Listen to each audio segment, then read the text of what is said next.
Profesor Rahmat Pambudi. Terima kasih. Kenapa kau buka kopiah?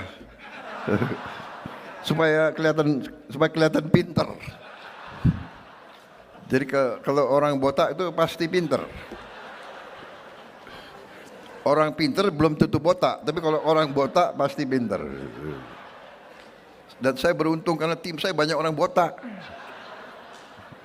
Di sini ada berapa dirut? Dirut Agrinas Pangan. Ini orang dari timur tadinya, tapi loyal sama Merah Putih, ikut ke sini. Beliau namanya Joao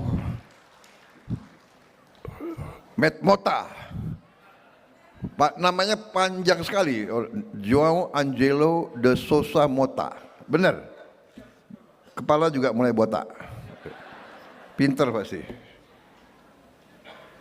Download Tribun X sekarang, menghadirkan lokal menjadi Indonesia.